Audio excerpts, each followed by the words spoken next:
They told us the seabed was stable. That was the whole point of the mission. Map it, scan it, prove it doesn't move. Simple. I remember signing the briefing papers, skimming past the technical jargon, focusing only on the essentials.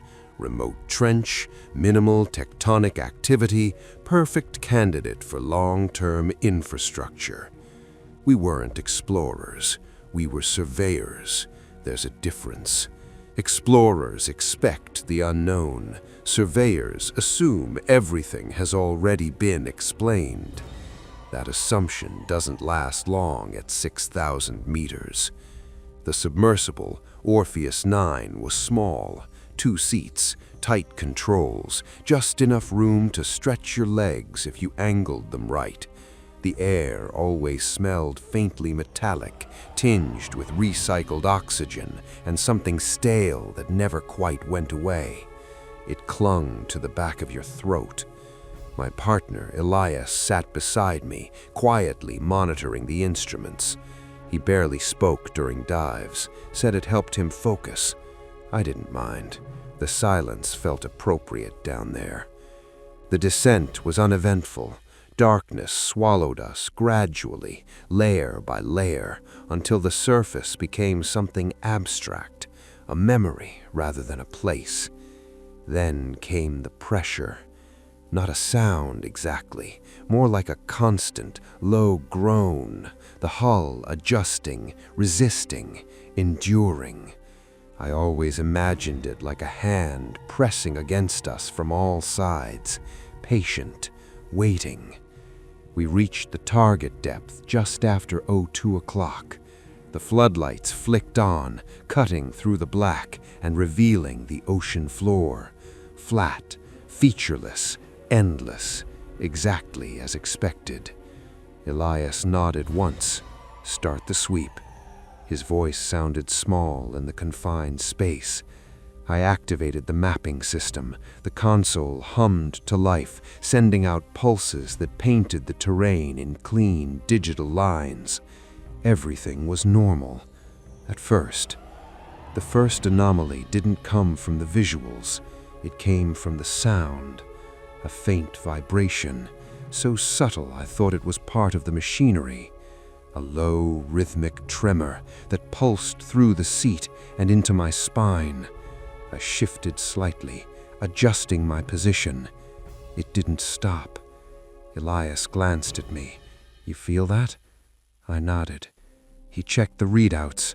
No seismic activity. The tremor continued, steady, measured, like something distant, moving. I leaned forward, eyes scanning the monitors. That's when I saw it. A line cutting across the mapped surface, deep, clean, too precise. Was that there before? I asked. Elias leaned in. Silence. Then, no. The line stretched beyond the edge of the scan, a perfect groove in the seabed. I adjusted the angle of the external lights, directing them toward the disturbance. The beam slid across the sediment and stopped. There it was. Not just one line, multiple, parallel, running side by side like tracks, each one deep enough to cast shadows, each one too uniform to be natural. Elias exhaled slowly. The currents don't do that. No, I said, they don't. I pushed the sub forward slightly, careful, controlled. The lights followed the grooves as they extended into the darkness, and then they shifted. I froze. Did you see that? I whispered. Elias didn't answer immediately, because he had. The lines, they moved. Not dramatically, not all at once, but subtly.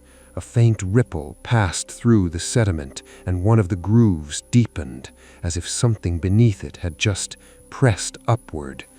The tremor intensified, stronger now, more defined, not random, rhythmic, like a heartbeat. My fingers tightened around the controls.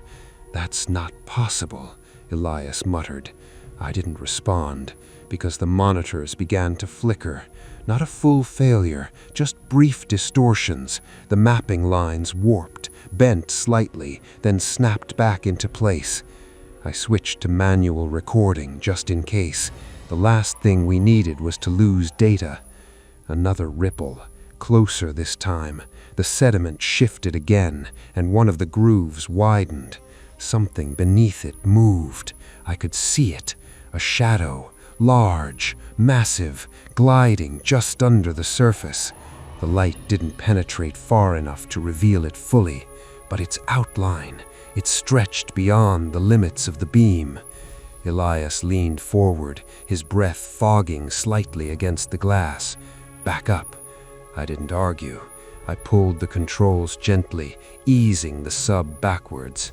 The tremor followed, not fading, not diminishing, keeping pace. The grooves continued to shift, slowly at first, then faster. The lines began to converge, intersecting in patterns that didn't make sense.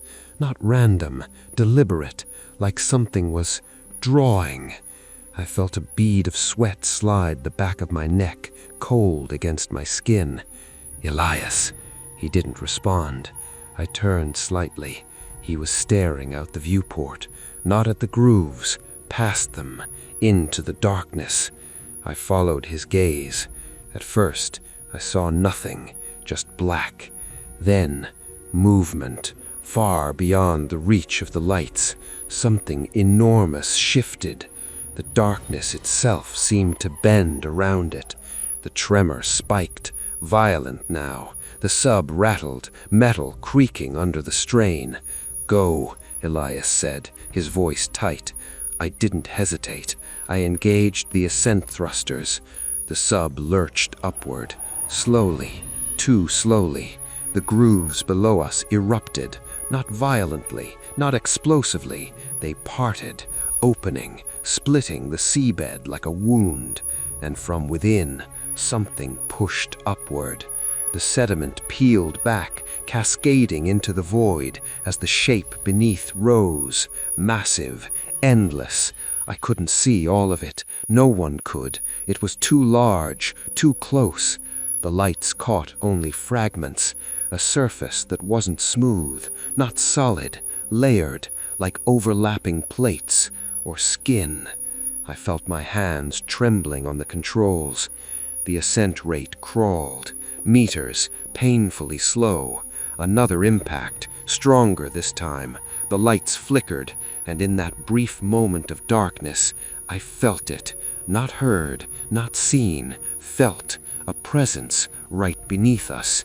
The lights snapped back on, and I saw it. Just for a second, a surface, not flat, not smooth, covered in patterns, grooves, the same grooves we had been mapping. Except these, they were moving, sliding across each other, shifting, alive. The realization hit me all at once. The ocean floor wasn't the floor. It never was. The ascent alarm blared. We were gaining speed, finally. The pressure eased slightly as we climbed. The tremors began to fade, but not completely, never completely. I didn't look down again. I couldn't. We reached safer depths hours later, docked, decompressed. No one spoke, not really. We filed the report, submitted the data. They told us it was a geological anomaly, unstable sediment, subsurface movement, nothing more. I nodded, signed the forms, went home. But sometimes, late at night, when everything is quiet, I can still feel it, that slow, steady vibration, like a heartbeat, deep beneath everything. And I can't stop thinking about those grooves, the ones we saw forming in real time. Because if those were tracks, then whatever made them is still moving, and eventually it's going to reach somewhere that isn't empty.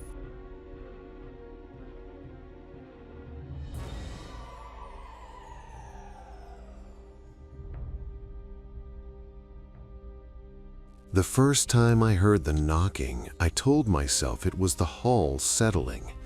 That's what they teach you. Metal shifts, pressure adjusts. Don't panic. So I didn't. Not at first. I was alone in the sub, Pelagos Unit 3, running a routine maintenance dive along a deep ridge.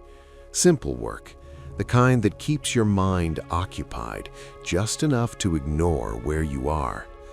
Miles below the surface, where light doesn't exist. The descent was smooth, quiet.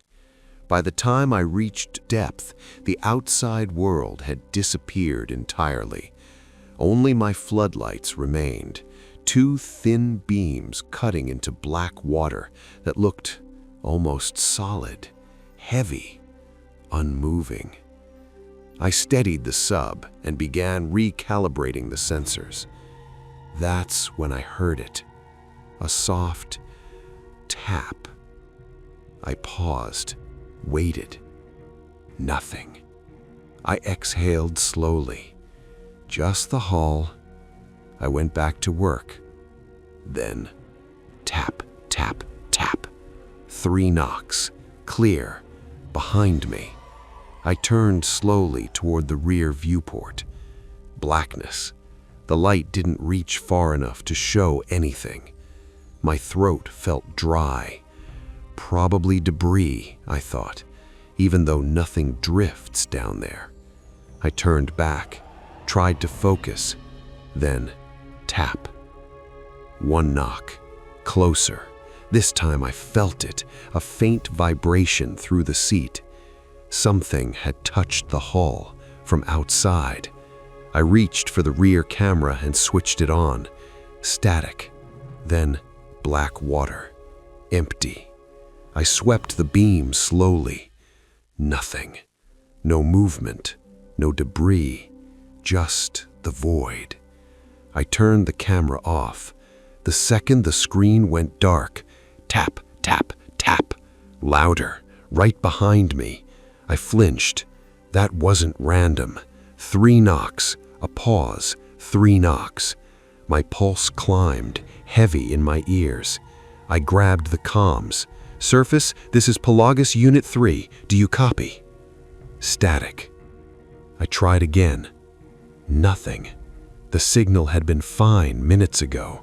The air suddenly felt colder, thinner, and then, without thinking, I knocked back 3 times, soft, testing. The sound echoed inside the cabin. For a moment, silence. Then, tap, tap, tap. Immediate, identical. My stomach dropped. It had answered. I stared at the rear viewport, my reflection faint in the glass. Pale, eyes wide. Behind it, something moved. I spun around. Nothing. Empty cabin. I turned back. Just my reflection again. The knocking started from below. Slow, dragging. Tap, scrape, tap, scrape. I felt it through the floor, something tracing the underside. I activated the lower camera. The feed flickered, then stabilized. At first, I didn't understand what I was seeing. Something pale pressed against the hull. Then it moved. A hand, almost human.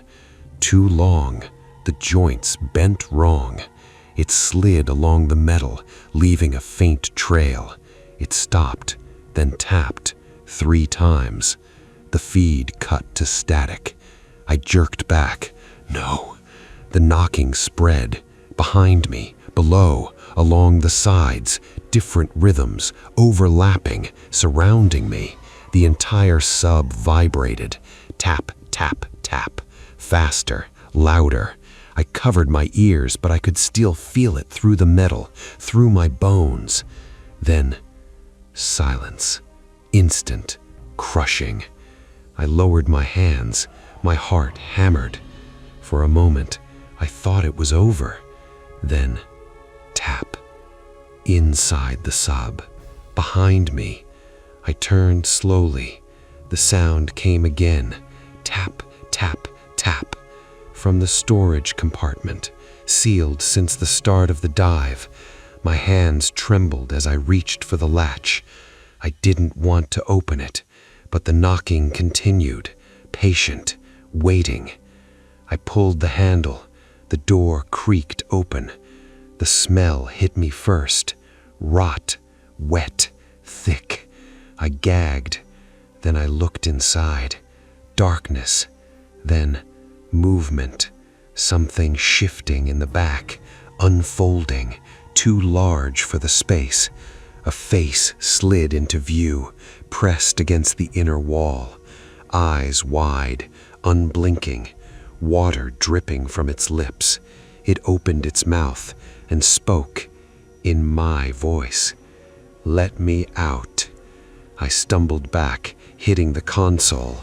The lights flickered, and the knocking started again.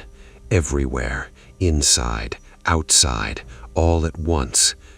They told me I made it back to the surface, that I was found unconscious, alone.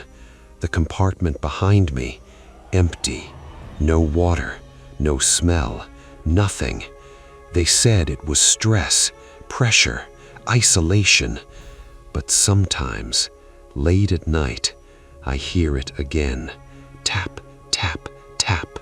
Not from the walls, not from the door, from somewhere closer. And I've realized something I can't explain.